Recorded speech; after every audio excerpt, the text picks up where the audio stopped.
Hello number ones, welcome back to my channel. This is the Metatron speaking. Welcome to my new series, Weapons of Ancient China. Today we're going to talk about a very interesting sword, the Horse Slayer Monster Sword.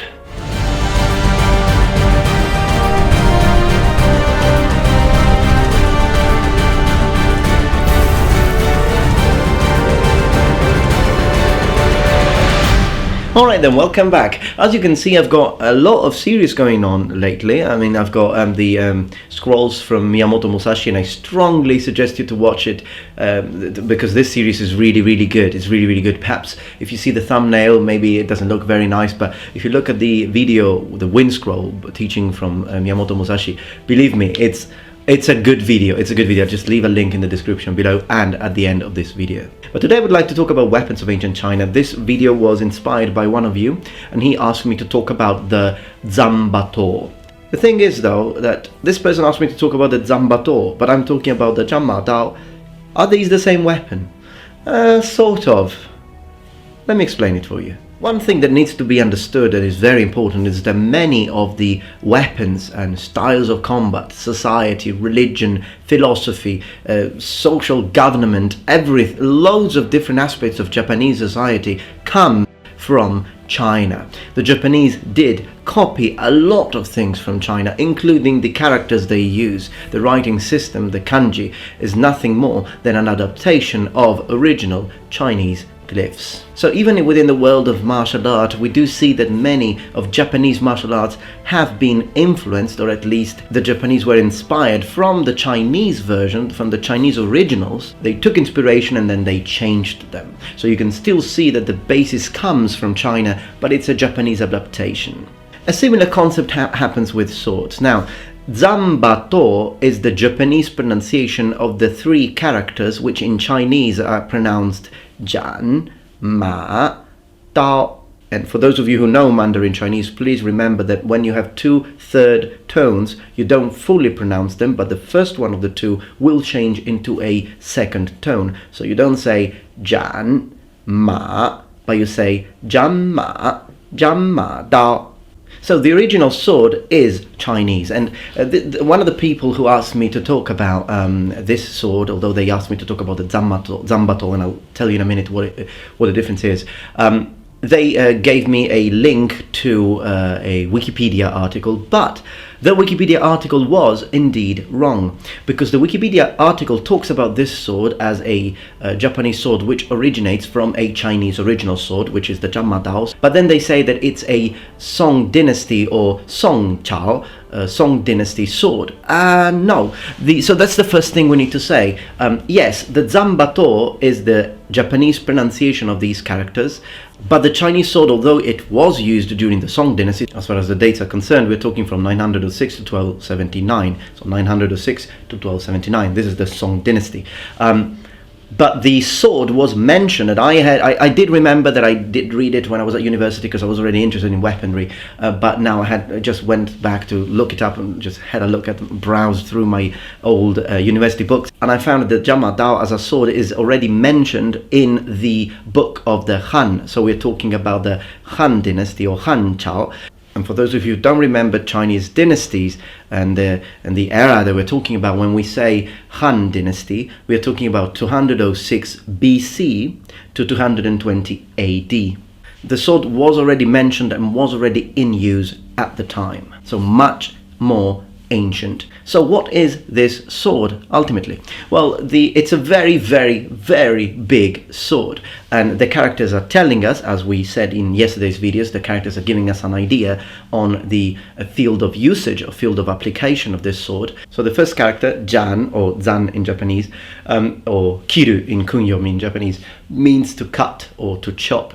So it's used for chopping or for cutting. Then in Chinese we've got Ma, which means horse, in Japanese Ba, Kunyomi Uma, cutting horse. The last one is Dao, which means sword, and in Japanese that one is read katana or to, most commonly in compounds.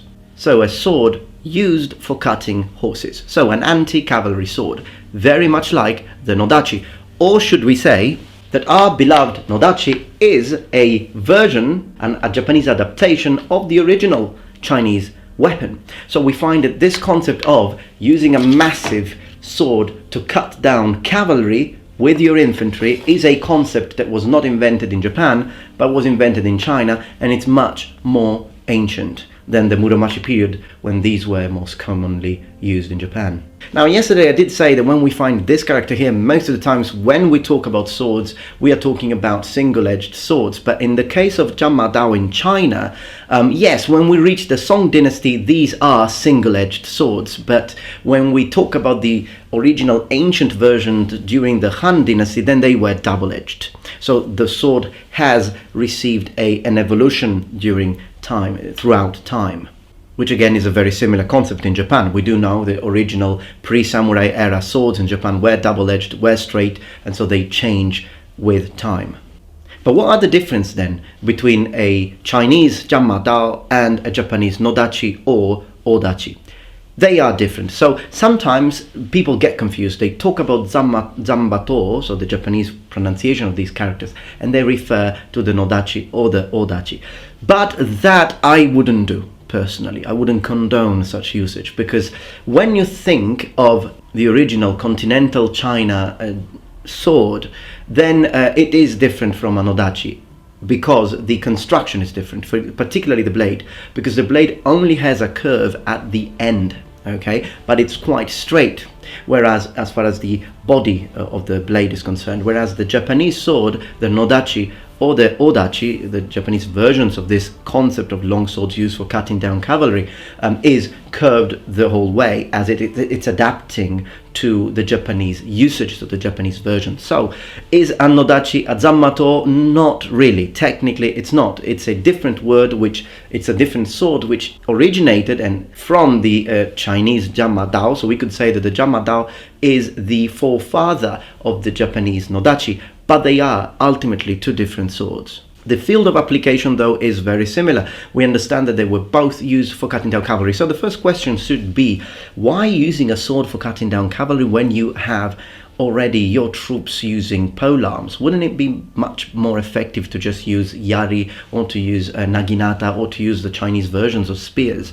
Well, that is something that has to do with, we should go into battlefield and warfare and everything, but one thing that I think makes sense, first of all, we do know that these original ancient Jamadao were quite robust, they were quite thick, they were quite strong, sturdy, should I say, not really thick, sturdy. So they were used for cutting the legs of the horses, and they were issued to the men in the front lines of infantry units which were expected to face cavalry. So did it work? I would imagine it did, otherwise they wouldn't have used it, and the Japanese wouldn't have copied it. So although it might sound strange, it did work. It would be interesting to somehow reproduce something like this and do some kind of testing. Could be interesting, but how can you do it? And we don't want to hurt the animals, we don't want to hurt the horse. Maybe something, and we're using computer program simulations. That could be interesting. So how were they used? I've noticed some people arguing that perhaps they were used to impale horses, but I doubt it, because as you can see, the name is telling us that it's used for cutting. And although in Japan the character for cut, kiru, is also used with the meaning of killing, so samurai often would say, for example, if you don't move away, I will kill you. They will most likely say, ugokanai to kiruzo, which means if you don't move, I'll cut you. So cut meaning kill, because as we know, the samurai would prefer, although you can stab with a katana, most of the times they would prefer to cut. I would say that in this case, considering the fact that it originates in ancient China, yes, they did definitely use them for cutting. So the idea was cutting down the animals, not impaling them. Also because if they did want to thrust into them, they wouldn't have used swords, they would use spears.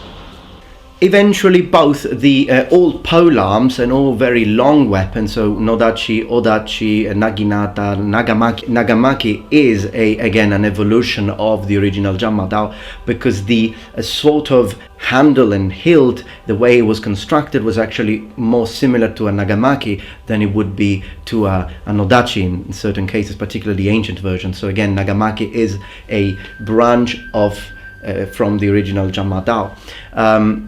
So all of these weapons in Japan stopped to be used after these came along, the Tanegashima Teppo or matchlock type arquebus. When these arrived around the end of the 16th century, warfare changed in Japan, and all naginata, yari, nagamaki, nodachi, and this whole idea of arming your samurai and ashigaru with long weapons to face cavalry didn't really work anymore. This was the main and most prominent weapon on the battlefield. Alright, well, this was a little bit of a brief video, but I want to let you know also that in yesterday's video, where I talked about lots of different types of Japanese weapons and I explained how it works and how to recognize them and how to classify them, I received a lot of different comments and lots of questions. Some were very nice, some people were very humble, and they asked me why in Naginata there is again the character for katana. Other people were a bit arrogant, I have to say, and they attacked me, but it's fine, it's not a problem. My YouTuber, I can take it. At the end of the day, when I talk about these weapons and these ancient weapons and ancient dynasties, I do it and civilizations, I do it out of passion. I do it because I like talking about these things, and I know that you like these things too. I'm not always right, and I'm actually happy when you correct me, because I can also learn from you. No need to insult me though. I'm just sharing something I like out of passion. Anyhow, I found lots of different comments, so I will make a dedicated video, response video to the comment section of that specific video. So look forward to that. I might make it tomorrow, I might make it in a couple of days. It depends how long it takes me, depends on how busy I am with my job. But yeah, I will do that, and on that video we'll also discuss how to classify a sword depending on when it was created.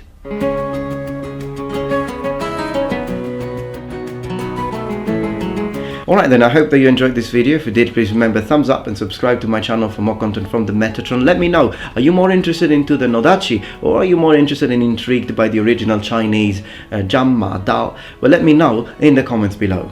And remember, the Metatron has spread his wings. Goodbye.